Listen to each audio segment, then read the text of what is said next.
Hello my dear friends and students, welcome to English max.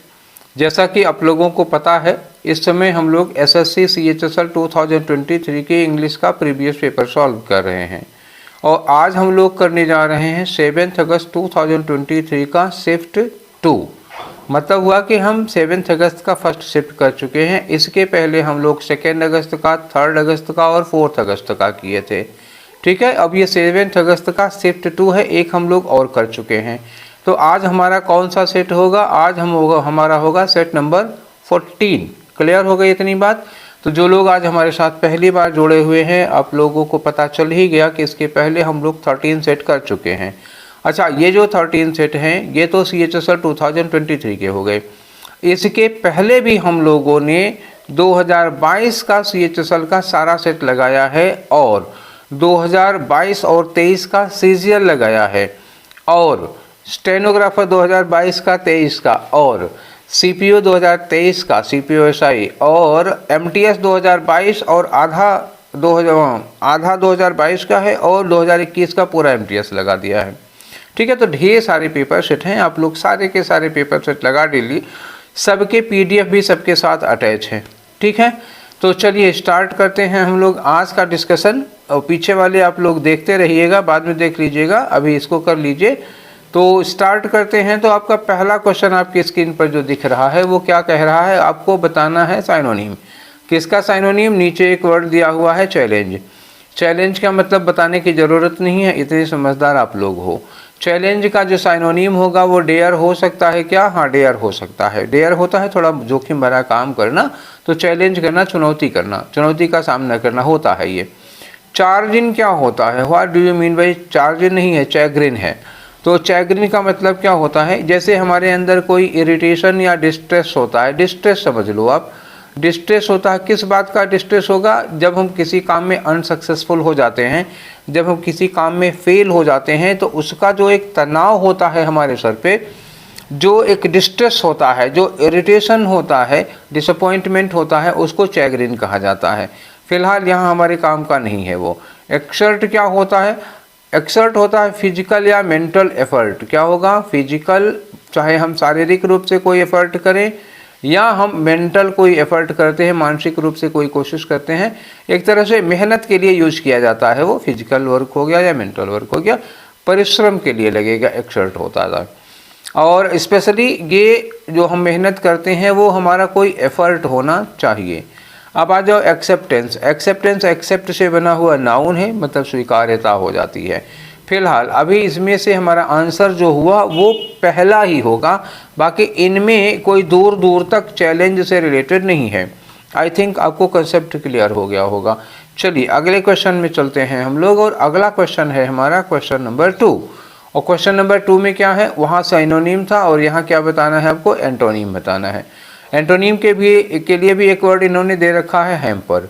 Hamper का मतलब क्या होता है? What do you mean by hamper? ठीक है ना, तो वो गिफ्ट हैम्पर नहीं है बेटा, एक गिफ्ट हैम्पर होता है। ठीक है, बास्केट भर के आपको टोकरी भर के चॉकलेट और टॉफ़ी वगैरह मिल जाती है, वो नहीं।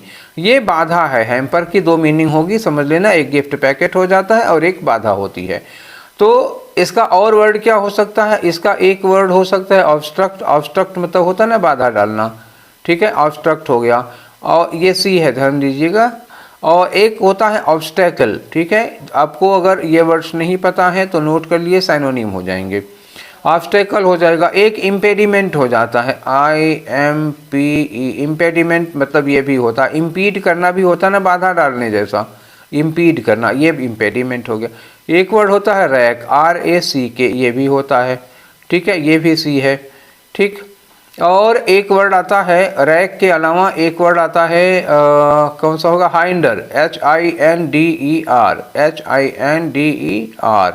लाइट चली गई है तो थोड़ा सा आपको, खैर स्क्रीन नहीं धुंधली दिखेगी, मैं भले धुंधला दिखूंगा तो कोई फ़र्क नहीं पड़ता, मैं धुंधला दिखूंगा, आपको स्क्रीन क्लियर मिलेगी। ठीक है, तो चलिए, तो ये हो गया आपका साइनोनिम बाधा का। अब इसका अपोजिट आपको बताना होगा। तो बाधा डालना मतलब होता है किसी काम में रुकावट डालना, तो ये डिस्करेज करना हो जाएगा।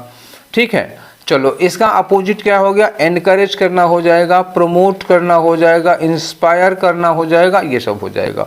देखते हैं तो एक ऑब्सक्योर वर्ड मिला। ऑब्सक्योर का मतलब होता है something that is not clear. Clear मतलब मीनिंग के सेंस में या देखने में क्लियर नहीं है, ऑब्सक्योर हो गया। रिड्यूस का मतलब होता है कम करना, घटाना। हाइंडर का मतलब बाधा डालना, अभी मैंने बोला था लास्ट में यही, हाइंडर बाधा डालना। प्रमोट का मतलब क्या होता है, बाधा डालने का उल्टा काम करना होता है। प्रमोट करना मतलब उकसाना, एनकरेज करना, इंस्पायर करना। तो ये रहा आपका एंटोनिम, ठीक है। मतलब थोड़ी देर में बताया, लेकिन अगर मैं पहले इसको बता देता तो आप आगे बढ़ा देते, और ये सारे वर्ड्स आप सुनते नहीं, तो आप सुन लो इसलिए मैं उसको बता नहीं रहा था। चलिए मेरा काम हो गया, चलिए अब आगे बढ़ते हैं। अगला है क्वेश्चन जो अंडरलाइन किया हुआ है, इसको आपको इम्प्रूव करना है, ठीक है। इम्प्रूव लिखा हुआ है अंडरलाइन पार्ट, क्या करना है, ब्रेक विद इन है। तो चलो पढ़ के देखते हैं कि robin hood broke with in the mention. Mention का मतलब क्या होता है, हवेली। महल जैसे घर होते हैं, ये बहुत पैसा लगता था, बहुत बड़ी एरिया में बनते थे, अमीर लोगों की हवेलियां हुआ करती थी। क्यों, to collect some food and money for the poor. तो रॉबिन हुड जो है वो अमीरों को लूट कर गरीबों को दिया करता था, ठीक है। तो वो हवेली में अंदर घुसता है सेंध लगा करके, क्या करने के लिए, कुछ भोजन वोजन या कुछ पैसे इकट्ठा करने के लिए, कलेक्ट करने के लिए, मतलब एक तरह से चोरी कर रहा है। तो जब किसी के घर में आप ज़बरदस्ती घुसते हो, मतलब दीवार वगैरह काट के खिड़की वगैरह से घुसते हो, लोग जान ना पाएँ इसलिए, तो उसको हम लोग क्या कहते हैं, ब्रेक इनटू कहते हैं। क्या कहते हैं, ब्रेक इनटू। ब्रेक इनटू, जो लोग गांव के होगे आप लोग ये वर्ड सुने होगे ना, कहीं सेंध लगाना, कहीं कहीं कहते हैं नकब लगाना या सेंध काटना। तो दीवार वाल काट के अंदर घुस जाते थे। तो ब्रेक इनटू होना चाहिए, तो सेकेंड फॉर्म में होगा ब्रोक इनटू होगा आपका ऑप्शन। क्लियर हो गया ना। अब आगे बढ़ते हैं, चलिए नेक्स्ट क्वेश्चन आपका लेते हैं, और आपका अगला क्वेश्चन है क्वेश्चन नंबर 4। क्वेश्चन नंबर 4 में क्या करना है आपको, वन वर्ड सब्स्टिट्यूशन दिया हुआ है, ये बदल गया क्वेश्चन। चलिए आ गया फिर चौथा, ये वन वर्ड सब्स्टिट्यूशन किसका देना है, स्टडी ऑफ स्किन, ठीक है। तो स्किन को क्या कहते हैं हम लोग, डर्मिस कहते हैं, डर्मिस। ये हो गया डर्मिस। डर्मिस क्या होता है, स्किन होती है। स्किन की 3 लेयर होती हैं, एक्सोडर्मिस, मेसोडर्मिस, एपिडर्मिस। तो डर्मिस हो गया ये। अब डर्मिस हो गया, तो इसका जो स्टडी करता है, इसके जो एक्सपर्ट होते हैं, उसके लिए क्या लगाते हैं हम लोग, लॉजी। लॉजी क्या होता है, स्टडी।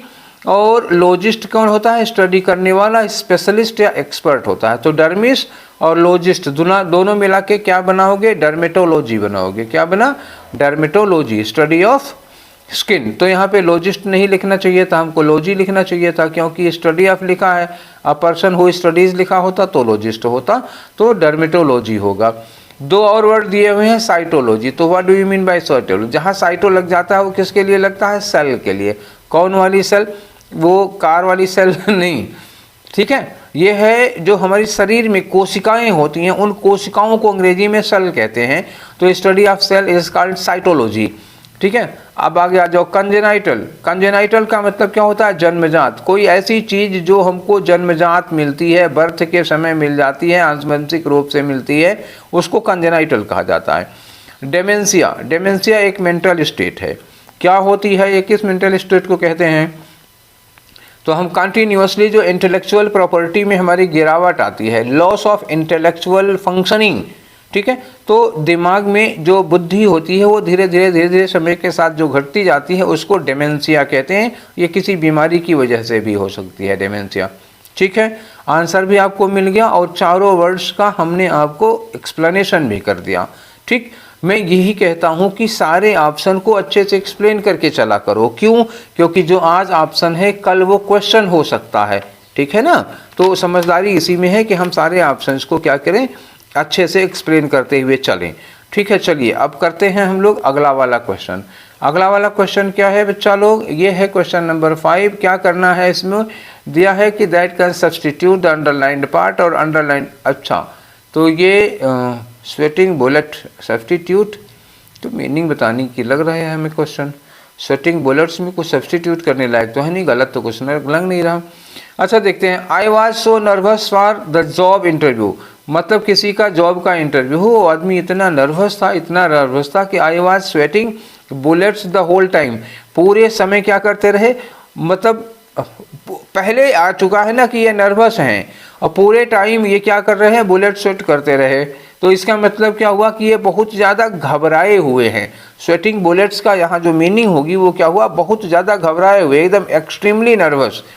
तो हैप्पी नहीं, पहले लिख ही दिया है नर्वस है, तो वो हैप्पी कैसे हो सकता है आदमी। एक्सट्रीमली नर्वस एंड एंजियस ये हो जाएगा। वेरी कोल्ड और वेरी हार्ड कोई सवाल ही नहीं पैदा होता, खुद ही इन्होंने हिंट दे रखा है। तो ये इम्प्रूव करने का था नहीं, एक्चुअली मीनिंग बताना था इसका, ठीक है।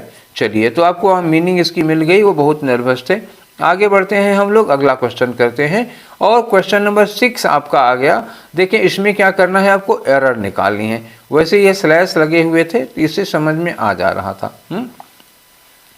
अब क्वेश्चन है, it is difficult to retain anonymity. Anonymity की स्पेलिंग गलत लग रही है, और एरर देख लेते हैं, कोई और एरर मिलती है तो इसको इग्नोर कर देंगे, नहीं तो यही एरर हो जाएगी। वाइल वर्किंग, वाइल के साथ वर्ब की आईएनजी फॉर्म लगती है, वर्किंग ठीक है। इन द वर्ड्स, वर्ड के लिए लगा है तभी ठीक है। In the world's most well known organisation, दुनिया की मोस्ट वेल नोन सबसे प्रसिद्ध संगठन में काम करने पर आप अपनी आइडेंटिटी को छुपा नहीं सकते, यह बहुत कठिन काम होता है, लोग जान ही जाएंगे। तो हमको यही गलती मिली है। रिटेन भी ठीक है। एनोनिमिटी में जो एनोनिमिटी होती है उसकी स्पेलिंग क्या होती है एनोनीमस होता है ना, एनोनीम कहा जाता है, ये होता है एनोनीम। NYM होता है। अब इसमें यही ITY लगा दे रहा हूँ इनका, लेकिन बस गलती कहाँ हो गई, N के बाद ये जो Y होना चाहिए था वो इन्होंने I कर रखा है। स्पेलिंग की मिस्टेक है, वहीं पे एरर हो जाएगी। तो आपकी एनोनिमिटी जहाँ पे दिया होगा यही आपका आंसर हो गया, चौथा वाला गलत हो गया। क्लियर। एनोनीम क्या होता है, जब किसी पर जैसे मान लो कोई आपके पास कोई मैसेज आए और नाम ना लिखा हो, नंबर आपके फ़ोन में सेव नहीं है और मैसेज भेजने वाले ने अपना नाम बताया नहीं, तो क्या कहोगे, एनोनीमस मैसेज। क्या होगा, एनोनीमस मैसेज। कोई बुक पढ़ रहे हो, राइटर का नाम नहीं पता, तो क्या होगा, एनोनीमस राइटर है, राइटर का नाम नहीं पता, गुमनाम कह सकते हो, बेनाम कह सकते हो, नाम। तो वही कह रहे हैं कि दुनिया की सबसे प्रसिद्ध संस्था में अगर आप काम करते हो तो एनोनिमस रह पाना बहुत कठिन होता है, मतलब आप नाम छुपा के रह पाएँ, गुमनाम रह पाएँ, ये बहुत मुश्किल होगा। अगर आप फेमस इंस्टीट्यूट में काम कर रहे हैं तो लोग आपका नाम जानेंगे ही। अब आओ क्वेश्चन नंबर 7 में। ठीक, 7 में क्या करना है बताने की ज़रूरत नहीं, ये देख के समझ में आ जा रहा है क्या करना है। पढ़िए इसको। Human life consist of succession of small events. ठीक है, हमारे जीवन में एक के बाद एक छोटी छोटी घटनाएं आती रहती हैं। ईच ऑफ विच इज, अब इज पे इन्होंने छोड़ दिया, इज पे छोड़ दिया तो इसका मतलब ये एंड में नहीं आएगा। अच्छा, दूसरी बात ये हो गई कि ये कंप्लीट कहाँ होगा, इज के बाद एंड तो नहीं लगा सकते हो, तो ए के बाद बी किसी कीमत पर नहीं लगेगा, कहीं भी नहीं लगेगा, ए के बाद बी नहीं लग सकता, ये दो ऑप्शन कट गए आपके। अब देखो, ए के बाद यहाँ पे डी दिया है, ए के बाद यहाँ सी दिया है। अभी हम पूरा पढ़े नहीं है, पढ़ लें तब बताते हैं। लिखा है and yet the happiness and success of every man depends. Depends के बाद क्या लगेगा, डिपेंड्स कंपैरेटिवली इम्पोर्टेंट नहीं लगेगा, क्या होगा, डिपेंड्स अपॉन लगेगा। तो आप देखते हैं कि कहाँ पर बी के बाद डी लगा हुआ है, डिपेंड अपॉन चाहिए हमें, बी के बाद डी, किसमें बी के बाद डी मिलता है हमको, ये देखते हैं। बी के बाद डी हमको यहाँ पर मिल रहा है, ठीक है, और कहाँ मिल रहा है, यहाँ पर मिल रहा है। तो ये वाला तो ए से तो स्टार्ट ही नहीं हो सकता, सॉरी ए से स्टार्ट की बात तो हमने की नहीं थी, हमने कहा था बी से स्टार्ट कोई नहीं हो सकता है। ठीक है, चलिए, शायद मैं उल्टा बता दिया, मैंने कहा था बी से कोई चीज़ स्टार्ट नहीं हो सकती है, कोई बात नहीं है। बी और डी का कम्बिनेशन पक्का होगा, डिपेंड के बाद अपान आएगा, ये बात 100% श्योर है, और कंपैरेटिवली इंपॉर्टेंट भी नहीं आएगा। अपॉन द मैनर इन विच, ये अपान से भी सेंटेंस शुरुआत नहीं हो सकती, ठीक है ना। तो अब शुरुआत क्या होगा, यहाँ इज के बाद जो लगा सकते हो, इज के बाद होगा कंपैरेटिवली अनइम्पोर्टेंट। क्लियर हो गई बात। तो ए के बाद सी ही लग सकता है और कोई चांस नहीं है, तो ये पहला वाला आपका आंसर रहा, ए के बाद सी ही लग सकता है।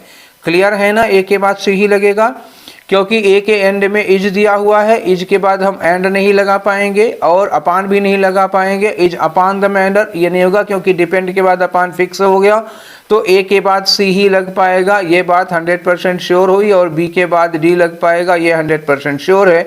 तो ये आंसर हमको केवल पहले में मिल रहा है। क्लियर हो गया आई थिंक अब आप लोगों को।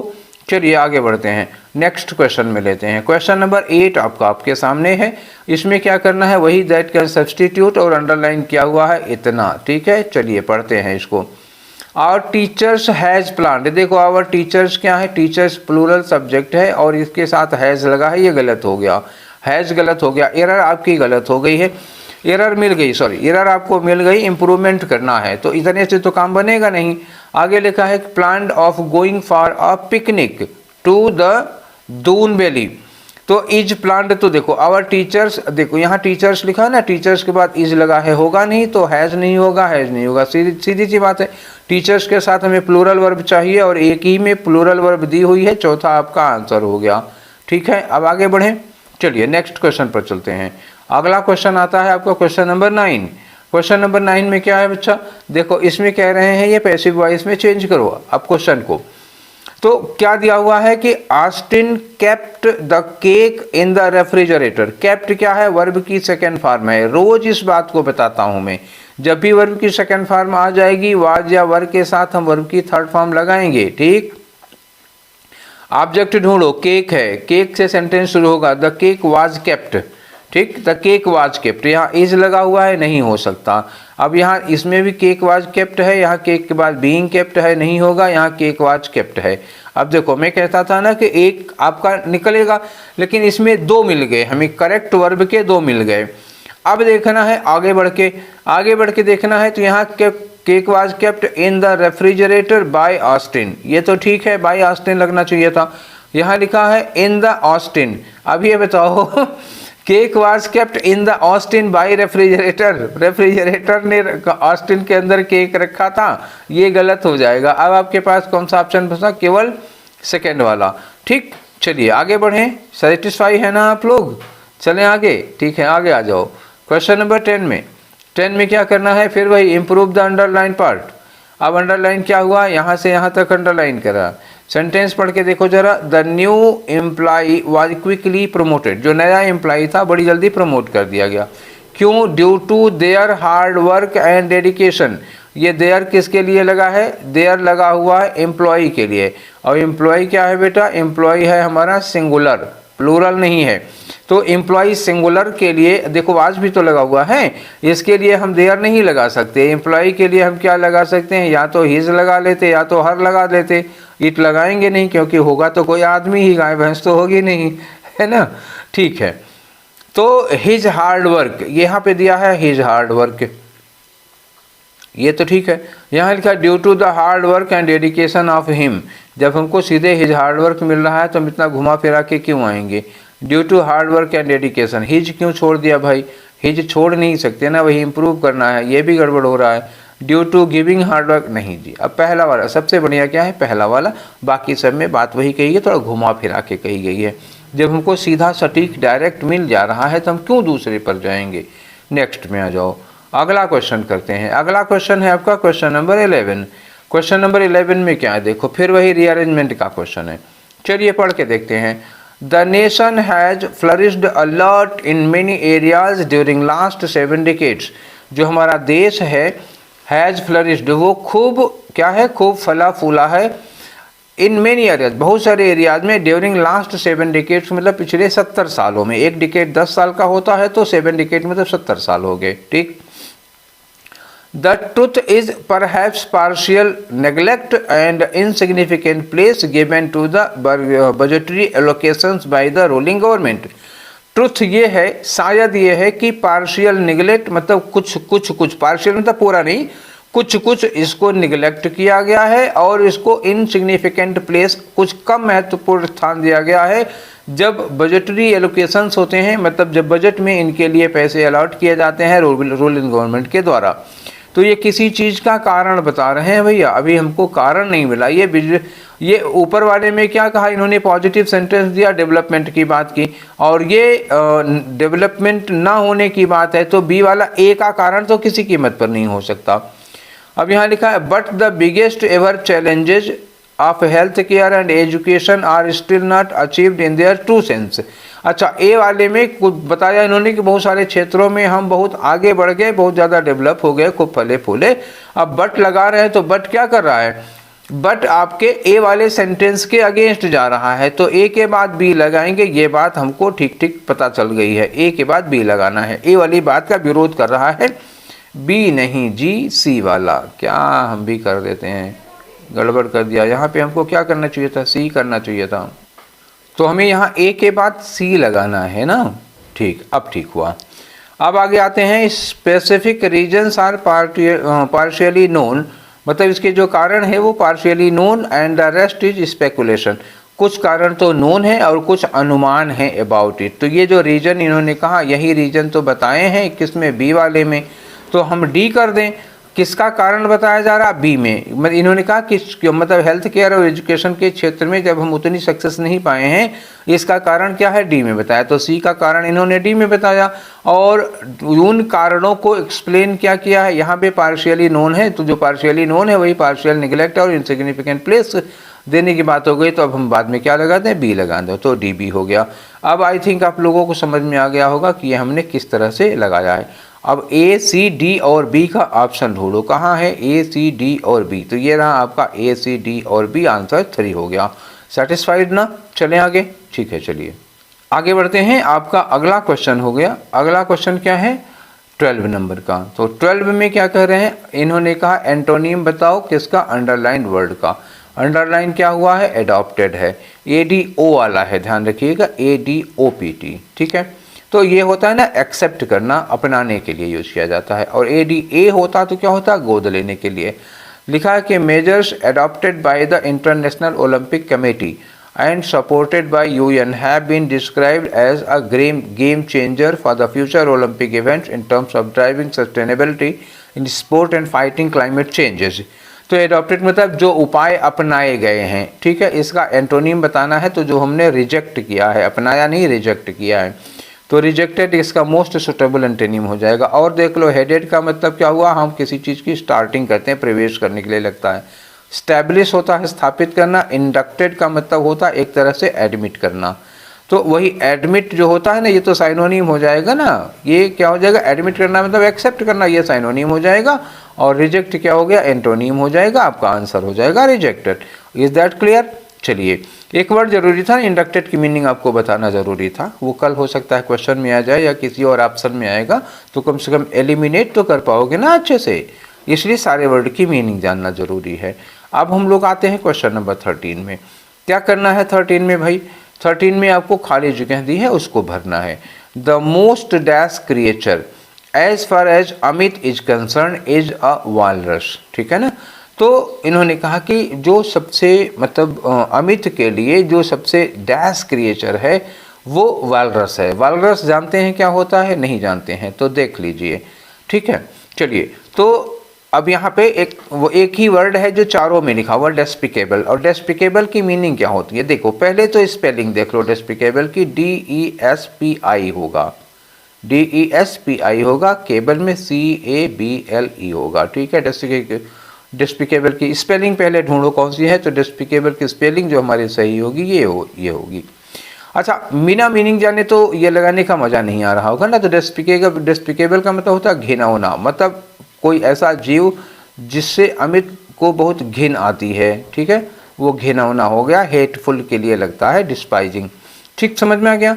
तो डिस्पिकेबल की स्पेलिंग याद रखो, फिर कभी पूछा जा सकता है, मीनिंग भी याद रखना, क्योंकि हेट के लिए, डिस्पाइज के लिए, कंटेम्प्ट के लिए कभी साइनोनिम पूछेगा तो वहाँ भी काम आ जाएगा।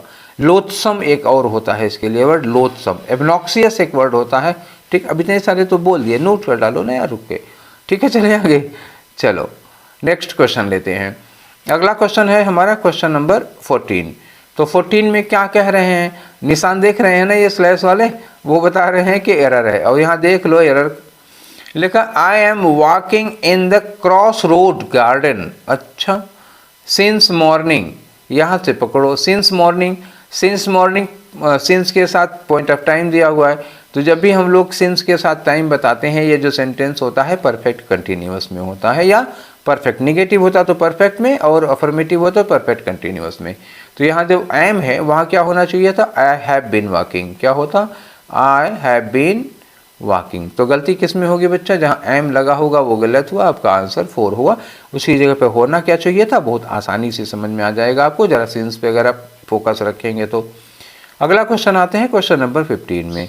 15 में क्या करना है आपको, देखो यहाँ लिखा है कि पॉजिटिव डिग्री कंपैरिजन। देखो CHSL 2023 में कई क्वेश्चन ऐसे पूछे थे, रोज नहीं पूछा है, कई दिन ये क्वेश्चन पूछा है कि एक सेंटेंस दे दिया, वो मान लो कंपैरेटिव में है तो कह रहे हैं पॉजिटिव डिग्री एक्सप्रेशन, या कंपैरेटिव में है तो कह रहे हैं सुपरलेटिव डिग्री एक्सप्रेशन। तो आपको पता होना चाहिए कि जब हम कंपैरेटिव में एक्सप्रेस करते हैं किसी चीज़ को तो क्या करते हैं, एज के साथ पॉजिटिव डिग्री लगाते हैं और फिर एज लगा देते हैं, या एज ना हो तो सो हो जाएगा तब भी ठीक हो जाएगा। तो ये ध्यान रखना, as positive degree plus as. Comparative में क्या होता है, तो कंपैरेटिव डिग्री के साथ हम लोग क्या लगाते हैं, देन लगाते हैं। सुपरलेटिव में क्या होता है, देन के साथ हम लोग सुपरलेटिव डिग्री यूज कर लेते हैं। ठीक है ना इतनी बात। चलिए आगे देखते हैं। तो देखते हैं इसमें कि किसमें है पॉजिटिव डिग्री का सही यूज। पॉजिटिव डिग्री में है ना क्वेश्चन, हाँ पॉजिटिव डिग्री का क्वेश्चन है। तो देखो इन्होंने कहा, क्वेश्चन है, स्टेटमेंट है, he was greater than any other psychologist in the century. ठीक है, तो ये ग्रेटर के साथ देन लगा है। आपको क्या करना है कि ग्रेटर देन की जगह पे एज ग्रेट एज यूज करना है, एज ग्रेट एज यूज करना है, और सेंटेंस की मीनिंग ऐसी ही रहनी चाहिए, मीनिंग ना बिगड़ने पाए।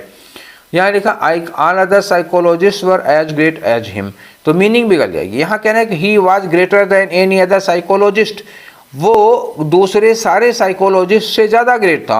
और यहाँ कहने all other psychologist were as great as him, सारे साइकोलॉजिस्ट उतने ही ग्रेट थे जितने कि ये थे। तो यहाँ सेंस डिस्टॉर्ट हो जा रहा है, मीनिंग बदल रही है, इसलिए ये आंसर नहीं होगा।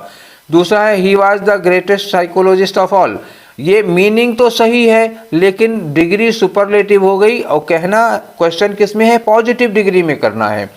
तो सेंटेंस सही होते हुए भी गलत हो गया, क्योंकि ये जो है वो सुपरलेटिव डिग्री में एक्सप्रेस कर दिया, इन्होंने पॉजिटिव में नहीं किया, इसलिए ये हमारा आंसर नहीं हो सकता। यहाँ लिखा है he as a psychologist in the country was among the greatest, देखो ये ग्रेटेस्ट सुपरलेटिव डिग्री हो गई, ये भी गलत हो गया।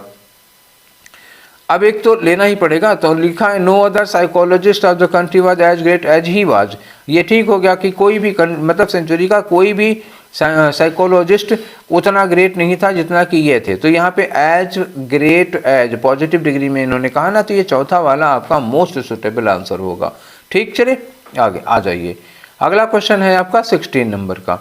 16 नंबर के क्वेश्चन में क्या करना है, साइनोनिम बताना है आपको, किसका, अंडरलाइन वर्ड का। अंडरलाइन वर्ड ढूंढो तो क्या लिखा है, specify. Specify the issue of feminism in your own words, तो इसको यहाँ लगा के मोस्ट अप्रोप्रिएट वर्ड इसके बदले में लगाना है।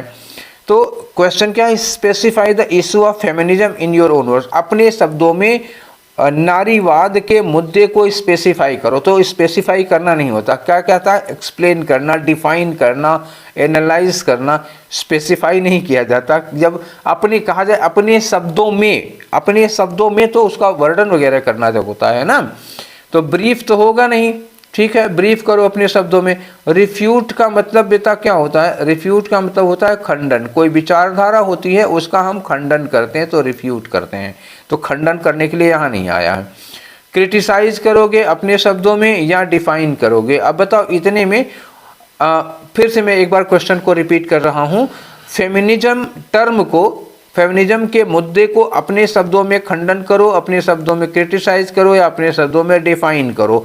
तो सबसे सुटेबल क्या है, अपने शब्दों में डिफाइन करो, परिभाषित करो, अपने शब्दों में इसके बारे में बताओ। तो डिफाइन करना, जो डिफाइन है is the more suitable than refute and criticise, तो हमारा आंसर डिफाइन होगा। ठीक है, चलिए आगे। अगर डिफाइन ना होता तो कोई और ऑप्शन हो सकता था पर नहीं होगा। अब 17 है आपका, तो क्वेश्चन नंबर 17 में क्या है, मीनिंग बतानी है आपको किसका, एक एडियम दिया हुआ। एडियम क्या है, 40 विंग्स। 40 विंग्स मतलब क्या हुआ, विंग क्या होता है, पलकें झपकाना। ठीक है, तो 40 विंग क्या होता है, मतलब हुआ एक थोड़ा सा शार्ट नैप, थोड़ी देर के लिए झपकी लेना। मतलब जैसे दोपहर में खाना वाना खाने के बाद 10 मिनट 15 मिनट के लिए 5 मिनट के लिए आंखें बंद करके आप थोड़ी झपकी ले लेते हैं। हालांकि कभी कभी उसी थोड़ी देर के आंखें बंद करने में घंटों निकल जाता है, तब वो 40 विंग्स नहीं होगा। ठीक है, तो ये क्या होगा, आ शार्ट नैप होगा। समझ गए होगे। ठीक है, आगे चलते हैं, नेक्स्ट क्वेश्चन करते हैं। हमारा अगला क्वेश्चन है क्वेश्चन नंबर 18। 18 में क्या करना है आपको, एंटोनिम बताना है किसका, इनेप्ट का। इनेप्ट का मतलब जानते हैं क्या होता है, अनस्किल्ड। क्या होगा, अनस्किल्ड। अनस्किल्ड क्या होता है, जो कुशल ना हो, जो अकुशल हो। ठीक है, किसी काम को करने में कोई एक्सपर्ट नहीं है तो क्या कहोगे उसको, अनस्किल्ड है, ठीक है। इम्प्रोफिशिएंट हो जाएगा, अनएफिशिएंट हो जाएगा, ठीक है। फूहड़ कह सकते हो, डाउडी कह सकते हो, उसके लिए ऐसे कहा जाता है इनेप्ट।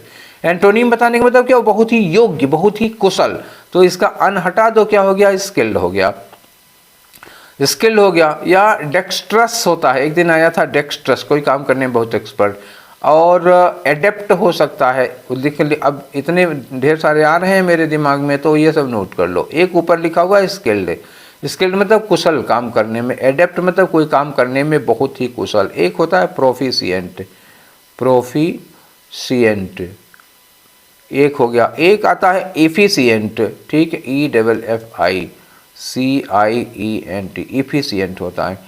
और एक डेक्स्ट्रस, अभी बोल तो रहा हूँ मैं, ये डेक्स्ट्रस होता है, ये कोई काम करने में बहुत कुशल होता है। एक और आता है वेटेरन, वेटेरन VETERAN, वेटेरन होता है। ये सब क्या होते हैं, कोई काम करने में बहुत ही स्किल्ड होते हैं, बहुत एक्सपीरियंस्ड होते हैं। देखें इसमें से कुछ मिल जाए कोई, तो ये स्किलफुल हमको मिल रहा है, ठीक है। एडोरेबल का मतलब क्या होता है, प्रशंसनीय। एक वर्ड है एडोर, एडोर का मतलब प्यार करना होता है या किसी की प्रशंसा करना होता है, एडोर, ठीक है। तो एडोरेबल प्रशंसनीय हो गया। काइंड का मतलब जानते हैं। एलिगेंट का मतलब क्या होता है, बहुत ही खूबसूरत, नाजुक सा, बहुत बहुत मतलब स्टाइलिश कह सकते हो, इसके लिए यूज किया जाता है। एलिगेंट स्टाइल होती है, बहुत ही मतलब एकदम डेकोरेटेड होती है, एलेबोरेट होती है, ठीक है। आप समझ गए ना। चलिए आगे नेक्स्ट क्वेश्चन करते हैं। नेक्स्ट क्वेश्चन है आपका क्वेश्चन नंबर 19 में क्या करना है आपको, इस सेंटेंस को पैसिव वॉइस में एक्सप्रेस करो। तो लिखा विल पोस्ट द लेटर, कौन, द प्यून। किसी भी मॉडल वर्ब के बाद जब वर्ब की फर्स्ट फॉर्म लगी होती है तो हम लोग पैसिव में क्या करते हैं, बी लगाते हैं और वर्ब की थर्ड फॉर्म कर देते हैं। तो ये जो विल के साथ पोस्ट है हो जाएगा will be posted. Will be posted तो पहले में हैज बीन दिया हुआ है, नहीं होगा। वुड हैव कैसे, विल का वुड नहीं होता, वो डायरेक्ट इनडायरेक्ट में होता है। यहाँ लिखा है विल बी पोस्टेड, ठीक है, और यहाँ इज बीइंग पोस्टेड, तो एक ही ऑप्शन है। यहाँ बन गया काम हमारा ना, केवल वर्ब से। चलिए नेक्स्ट क्वेश्चन में चलते हैं। अगला क्वेश्चन है आपका क्वेश्चन नंबर 20। तो 20 में क्या करना है बच्चा, इन्होंने एक ब्रैकेटेड, एक खाली जगह दे दी और यहाँ पर ब्रैकेटेड पार्ट दे दिया और कहा इसको कि खाली जगह में ब्रैकेटेड वाले वर्ड का एंटोनिम लगाना है, ठीक है। फार्मरली का मतलब क्या होता है, पहले से ही। फार्मर जैसे ही फोर लिख दिया जाता है FOR, तो पहले के लिए आ जाता है, ठीक है, कोई काम जो पहले हो या पहला सीन।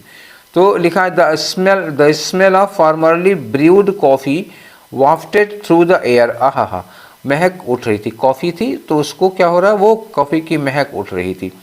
बेकनिंग मतलब इशारा कर रही थी टू स्टार्ट हिज डे। कोई आदमी लेटा हुआ है, मतलब अभी बिस्तर पर है और फार्मरली ब्रूड थोड़ी देर पहले जो बनाई गई थी कॉफ़ी, उस कॉफ़ी की महक इनको इस बात का इशारा कर रही थी कि उठो जागो, सवेरा हो गया, दिन की शुरुआत करो, मतलब और आके कॉफ़ी का टेस्ट लो, ठीक है। तो ये कह रही थी। अब यहाँ फार्मरली का अपोजिट क्या होगा, बाद में। तो बाद में का क्या हो जाएगा, बाद में का हो जाएगा सब्सिक्वेंटली, मतलब जो चीज़ किसी घटना के बाद होती है वो सब्सिक्वेंटली, और जो उसके पहले होती है वो फार्मरली।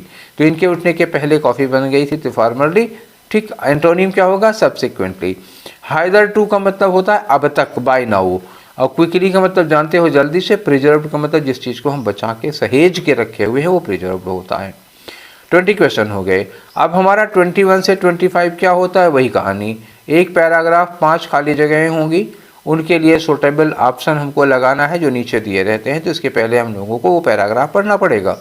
और अब की बार पैराग्राफ थोड़ा बड़ा है, देखो एक पेज फुल, और इसमें ये ख़त्म नहीं हुआ है, हमें अगले वाले पेज में भी चलना पड़ेगा। इसमें केवल 2 फिलर मिल रहे हैं, तो एक बार पढ़ लेते हैं, उसके बाद आगे चलते हैं हम लोग, ठीक है। तो स्टार्ट करते हैं इसको पढ़ने के लिए। Seasonal winds are the natural phenomena that dash weather pattern across the globe.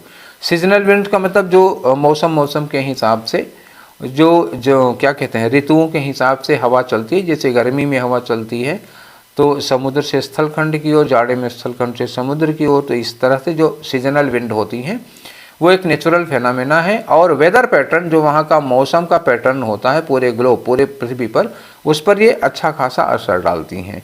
तो दैट डैश, यहाँ डैश का मतलब यहाँ प्रभाव डालना, असर डालना, प्रभावित करने के लिए कोई वर्ड आना चाहिए जो अभी गैस लग रहा। आगे लिखा कि these winds are caused by the sun's unequal heating of the earth surface. ये हवा क्यों पैदा होती है? क्योंकि सन जो है वो वाटर को देर में गर्म करता है और लैंड को जल्दी गर्म कर देता है, तो जो टेम्परेचर होता है वो मतलब अनइक्वल होता है। तो जहाँ हाई प्रेशर होगा और जहाँ लो प्रेशर होगा तो हाई प्रेशर से लो प्रेशर की ओर हवा बहना शुरू हो जाती है। इसी को कहते हैं सीजनल विंड। आगे इन्होंने कहा कि which creates differences in temperature and pressure between different regions. उसके बाद movement of the air from high pressure area to low pressure area causes, ठीक है, कॉजेज सीजनल विंड। इसी वजह से सीजनल विंड होती हैं। To form and their direction and intensity dash depending on, तो इनका जो डायरेक्शन होगा, जो इनका फॉर्म होगा, जो इनकी इंटेंसिटी होगी, वो क्या होता है? ये सारी चीज़ें depending on the region and season. One of the most significant seasonal wind is monsoon. एक बहुत ही महत्वपूर्ण सीजनल विंड है मानसून, जो कहाँ होती है? ईस्ट एशिया में चलती है। जैसे अपने यहाँ इंडिया में मानसून की वजह से बारिश होती है ना, अरब की खाड़ी से मानसून, बंगाल की खाड़ी से मानसून, ये सब उठते हैं, ठीक है। तो गर्मी के सीजन में ये हो गया एक, मतलब जो सिग्निफिकेंट सीजनल विंड है वो मानसून है। विद अफेक्ट, व्हिच अफेक्ट्स, ये देखो यहाँ अफेक्ट लगा हुआ है तो हम यहाँ पे अफेक्ट लगा देंगे और क्या, ठीक। Which affects large parts of South Asia during the summer months. आगे लिखा कि this wind system brings much needed rain to the region. और यही जो मानसून, अरब की खाड़ी का मानसून और बंगाल की खाड़ी का मानसून आता है, उसी से तो बहुत सारी रेन होती है ना। But it can also cause flooding and landslide. लेकिन इतनी बारिश होती है कि इससे फ्लडिंग भी होती है, बाढ़ भी आ जाती है, लैंडस्लाइड भी हो जाती है, leading to loss of life and property damage. इससे कभी बहुत सारे लोग भी मर जाते हैं और प्रॉपर्टी का बहुत लॉस होता है। अदर सीजनल विंड, एक दूसरी सीजनल विंड है जो कौन सा है? हरमट्टन है। हरमट्टन कहाँ चलती है? वेस्ट अफ्रीका में चलती है। Which is a dry dusty wind, जो कि एक ड्राई और डस्टी विंड है। That blows from Sahara desert toward the Atlantic coast. Sahara desert से अटलांटिक कोस्ट की ओर, कोस्ट मतलब तट की ओर चलती है, ठीक है। अब आगे बढ़ जाओ, अगला है इसमें दूसरा वाला पेज है मिनिस्ट्रल, यहाँ तक जाती है in southern France. Which is strong cold wind, ठीक है, which is strong cold wind that blows down the Rhone valley towards the Mediterranean, ठीक। ये हो गया, तो ये मिनिस्ट्रल, ये मतलब एक तीसरी सीजनल विंड है। Seasonal winds can have a significant dash on agriculture.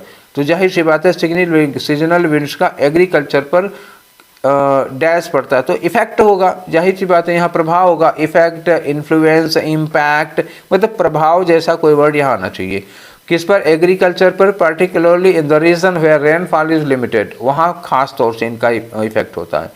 Farmers rely on monsoon, किसान जो है वो मानसून पर बहुत ज़्यादा डिपेंड करते हैं, रिलाई करते हैं।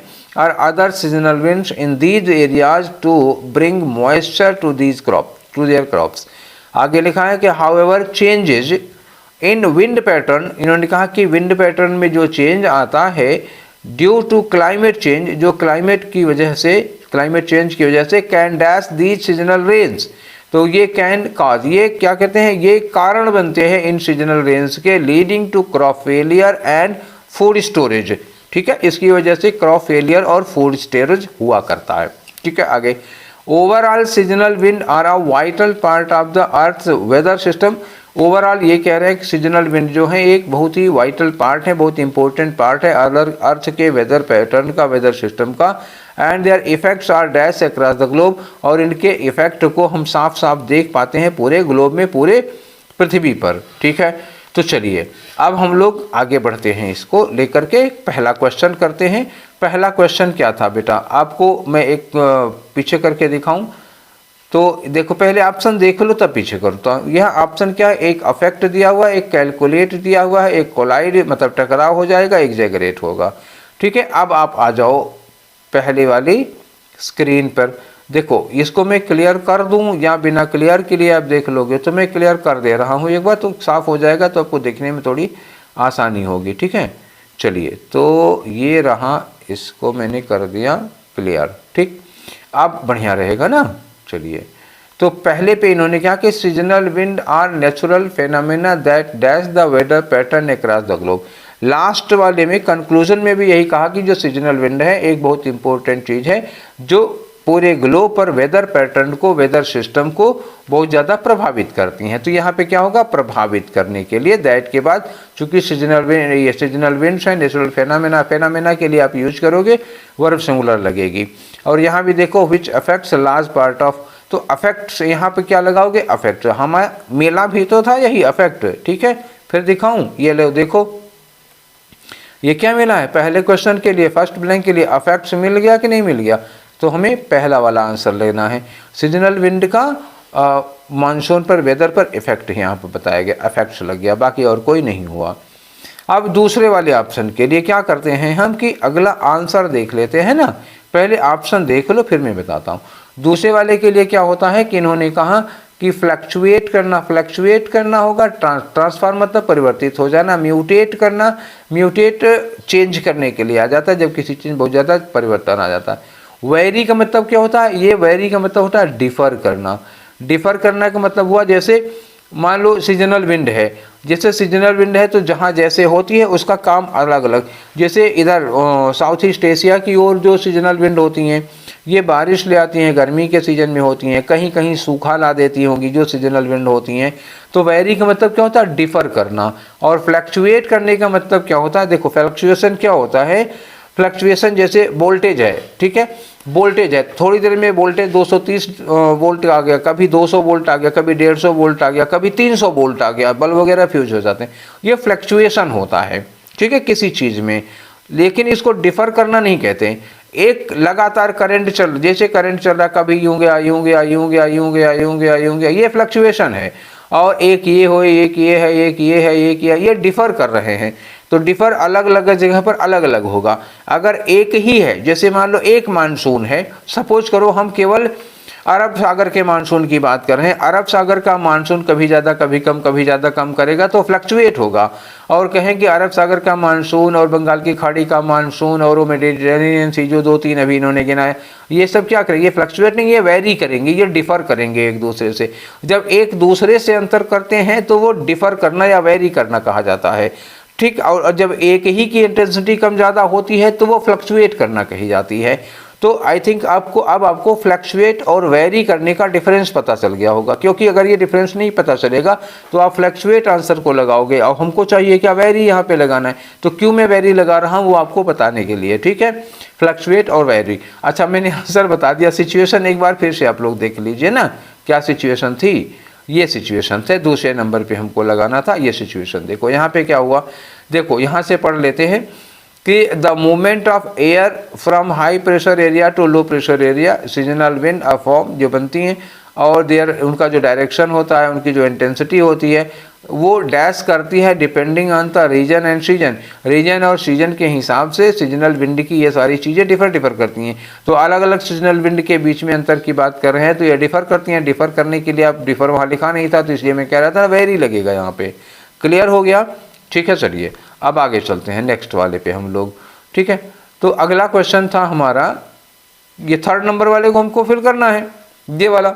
एक बार क्लियर कर दूँ ना, इसको साफ कर दूँ, तब नहीं तो फिर अभी इसी में पढ़ाते रहेंगे तो आपको लगेगा कि लगेगा क्या, अच्छा नहीं लगता है ना, इसी में हम बताए जा रहे हैं तो ठीक है। अब साफ हो गया, नीट एंड क्लीन रहना चाहिए ना। अब इसको समझाते हुए नहीं, देखो 3rd नंबर पे हमको क्या लगाना है बच्चों, 3rd नंबर पे एक बार थोड़ा सा और पढ़ के देख लेते हैं, यहाँ से पढ़ के देखते हैं। Seasonal wind can have a significant dash on the agriculture, ठीक है ना। तो इफेक्ट की बात हो रही है ना यहाँ पे, प्रभाव, असर, ये सब देखने को मिलता है। चलो अब आ जाओ यहाँ पे, अगला क्वेश्चन देख लो, क्वेश्चन नंबर 3, ये 3 वाला हो गया, फिर क्लियर करने की ज़रूरत है, चल जाएगा काम। तो सीजनल विंड का वहाँ के एग्रीकल्चर पर क्या होता है, डायरेक्ट एक सिग्निफिकेंट अपॉर्चुनिटी होगी, सिग्निफिकेंट अपॉर्चुनिटी थोड़े ना होगी, क्या होगा, ब्लेम होगा, नहीं होगा, आउटकम होगा, नहीं होगा, क्या होगा, इम्पैक्ट। मैं इफेक्ट बोल रहा था, इफेक्ट नहीं दिया तो इम्पैक्ट दिया, इन्फ्लुएंस दिया, हो गया कि नहीं हो गया। चलिए अब आगे बढ़ते हैं, नेक्स्ट क्वेश्चन देखते हैं आपका। तो ऑप्शन देख लेते हैं हम लोग पहले, फिर आगे बढ़ते हैं। यहाँ पे क्या लिखा, अलाइन दिया हुआ है, और एक लिखा है करप्ट, और एक लिखा है नेग्लेक्ट, और एक लिखा है डिसरप्ट, ठीक है। अलाइन का मतलब होता है मेल करना सीधा सीधा, जैसे हम लोग लाइन खींचते हैं, यहाँ से एक पैराग्राफ शुरू किया तो यहीं से एक लाइन, यहीं से एक लाइन, तो अलाइनमेंट देखते हैं ना, सीधा होना चाहिए। करप्ट करना मतलब समझ ही रहे हो आप, नेगलेक्ट करना भी समझ रहे हो, और डिसरप्ट करना भी। देखते हैं कि यहाँ पे सुटेबल क्या लग पाता है हमारे फिलर में। ठीक है, तो ये रहा हमारा फिलर नंबर 4। ठीक, फिलर नंबर 4 पे क्या करना है हमको, पढ़ो। However, change in wind pattern due to climate change can dash these seasonal rains। तो इन्होंने कहा विंड पैटर्न में अगर चेंज हो जाता है क्लाइमेट चेंज के नाते, तो ये सीजनल रेन्स को क्या कर देता है, डैश कर देता है, लीडिंग टू क्रॉप फेलियर, जिसकी वजह से क्रॉप फसलें फेल हो जाती है। जिन किसानों की फसलें मानसूनी बारिश पर, मानसून रेन पर डिपेंड करती हैं, अगर क्लाइमेट पैटर्न में चेंज आ जाए तो ये रेन फेल हो जाएगी, रेन फेल हो जाएगी, सूखा पड़ जाएगा तो फसल बर्बाद हो जाएगी। तो क्या हो जाएगा, यहाँ फसल बर्बाद हो सकती है। तो क्या करेंगे हम, अब देखो, अब आपको समझ में आ गया ना क्या लगाना है। तो फसल बर्बाद हो जाएगी तो क्या करोगे, अलाइन करोगे, नहीं अलाइन तो नहीं कर सकते फसल बर्बाद करने के लिए। नेग्लेक्ट करोगे, ये भी नहीं लगेगा। फसल करप्ट होगी, फसल करप्ट नहीं होगी, क्या होगा, डिसरप्ट होगी। ठीक ना, अब क्लियर हो गया। चौथे वाले, पांचवें वाले फेलर के लिए क्या लगाना, ओवरलुक नज़रअंदाज करना, फर्निश करना मतलब वेल डेवलप, एकदम क्लियर, फाइनल टच देना, एज्यूम करना, या फेल्ट महसूस किया गया। ठीक है, चलो अब पांचवें वाले के लिए हम लोग पहले फेलर तो देखें क्या है। फेलर देखो, यहाँ से पढ़ते हैं हम लोग, कहाँ, यहाँ से। Overall seasonal winds are a vital part of the earth weather system and their effects are dash across the globe. और इनके इफेक्ट को, सीजनल विंड के इफेक्ट को पूरे ग्लोब पर क्या किया जाता है, यही आप पकड़ के रखिए अपने दिमाग में। सीजनल विंड के इफेक्ट को पूरे ग्लोब पर क्या किया जाता है, सीजनल विंड के इफेक्ट को पूरे ग्लोब पर ओवरलुक किया जाता है, नहीं फर्निश किया जाता है, नहीं अज्यूम किया जाता है, नहीं फील किया जाता है, यस।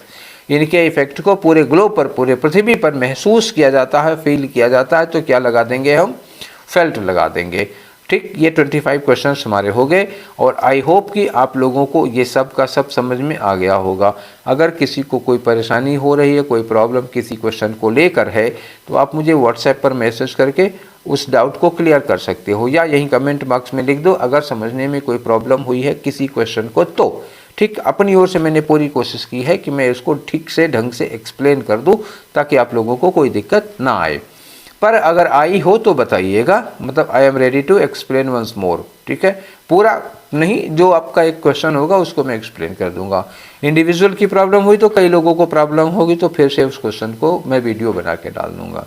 ठीक है, तो ये था 25 क्वेश्चन किसके, 7 अगस्त के सेकेंड सेट का।